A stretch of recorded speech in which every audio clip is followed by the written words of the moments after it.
افزایش شمار جانباختگان در پی سرازیر شدن سیلاب‌ها در شماری از ولایت‌های کشور.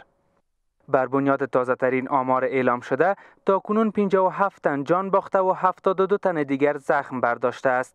سرور ولایتونو د سیلابونو د ورښتونو ډېر کورونه زیانمن کړي دي، سیلابونه راغلي دي، څاروي د خلکو وړي دي. په دغه ولسوالیو باندې یعنې ډېر زیات ضررونه دې ولسوالۍ ته رسولي دي چې اوله غوښتنه بیړنۍ مرسته باید د خلکو سره وشي چې ډېر غریب خلک دې سر نه لري. وزارت دولت در امور رسیدگی به رویدادها میگوید در پی سرازیر شدن این سیلاب‌ها بیش از 500 خانه تخریب شده و بیش از 2000 دام از بین رفته است.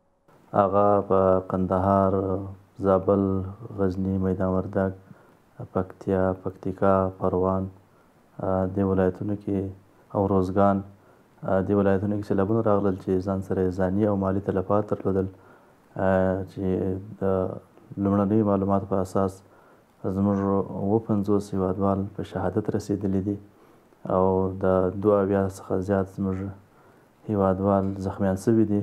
وزارت دولت در امور رسیدگی به رویدادها پیش از این از رسیدن تیم‌های نجات برای رسیدگی به سیلاب زدگان خبر داده بود. همه سال مونسون کشور هندوستان از ماه جون، جولای الی آگوست تاثیر مستقیم بالای کشور ما دارد که باعث بارندگی در مناطق شرقی، جنوب شرقی، شمال شرقی، جنوب و بعضی از مناطق مرکزی می‌گردد که بارندگی بعضاً باعث سیلاب‌های آنی در کشور گردیده از خود خسارات مالی و جانی را به جا می‌گذارد. افزایش رویدادهای طبیعی از چند بدین سو برای مردم افغانستان تبدیل به یک چالش جدی شده.